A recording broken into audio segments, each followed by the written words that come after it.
Ban ചെയ്ത് വിടും എന്ന് പറഞ്ഞുകൊണ്ട് ആ ഇസ്മയിൽ എന്ന് പറഞ്ഞ അവിടെ ഏജൻസി നടത്തുന്ന പുള്ളി ഇസ്മയിൽ, ആ പുള്ളി എന്നോട് പറഞ്ഞു നിന്നെ ബാൻ ചെയ്ത് വിടും, നിന്നെ നാട്ടിൽ കയറി വിടും.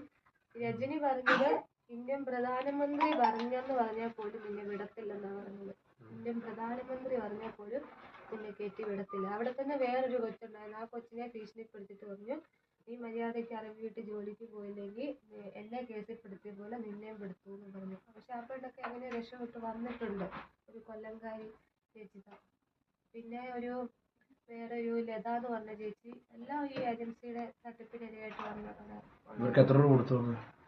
എന്തോ നമ്മള് പൈസ കൊടുത്തില്ല, പക്ഷെ ഈ അറബി വീട്ടിൽ നിന്ന് ഇവര് പൈസ ഏജൻസിക്കാർ 2 ലക്ഷം രൂപ എന്നോട് ഒരു 2 ലക്ഷം രൂപ കൊടുത്താൽ നിന്നെ പറഞ്ഞു വിടാന്ന് പറഞ്ഞത് തിരിച്ച് ഏജൻസിക്കാർ പറഞ്ഞു. പക്ഷെ നമ്മളെ തുച്ഛമായ ടിക്കറ്റ് ചാർജും വിസയുടെ കുറച്ച് പൈസയെ അവർക്ക് ചിലവായിട്ടുള്ളൂ, ബാക്കിയെല്ലാം ഇവര് കമ്മീഷനായിട്ട് എടുത്ത പൈസകളാണ്.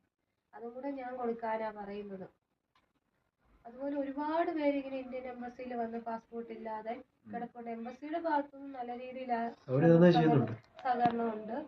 ഈ കൂടെ തന്നെ വേറൊരു കേസ് അത് ഈ ഏജൻസിയാന്നാ കേട്ടേക്കുന്നത്. സെയിം ഏജൻസിയാന്നാ ഇസ്മയിലും വെളിയിൽ ഇറങ്ങിയപ്പോ നമ്മളെ നല്ല രീതിയിൽ തന്നെ മോശമായിട്ട് പറഞ്ഞു. പിന്നെ ക്യാമറ ഉള്ളതുകൊണ്ട് നമ്മളെ കാണിക്കാൻ വേണ്ടിയിട്ട് നല്ല രീതിയിൽ ചെയ്തുകൊണ്ടിരിക്കും. പക്ഷെ ആ എന്നെ വലിച്ചിറക്കി വിട്ടതും എന്റെ ഫോണിൽ ഇതെല്ലാം പിടിച്ചു വാങ്ങിയതും എല്ലാം അവിടെ സത്യമായിട്ട് ക്യാമറയ്ക്കകത്ത് തെളിഞ്ഞിട്ടുണ്ട്. ഞാൻ കളഞ്ഞിട്ടുണ്ടോ എന്നൊന്നും എനിക്കറിയത്തില്ല. അതെല്ലാം അവരറിയില്ല, അത് നശിപ്പിച്ചോന്ന് എനിക്കറിയത്തില്ല. ഇവരുടെ ഈ ഏജൻസിക്ക് ഈ വിദേശകാര്യ വകുപ്പിന്റെ ഇതൊക്കെ അവർ എടുക്കുന്നുണ്ട്. അവര് പരാതി കൊടുക്കാൻ തയ്യാറാണെന്ന് വെച്ചാൽ ഇനിയിപ്പോ അങ്ങോട്ട് പോകാൻ ഉദ്ദേശിക്കുന്നുണ്ടോ?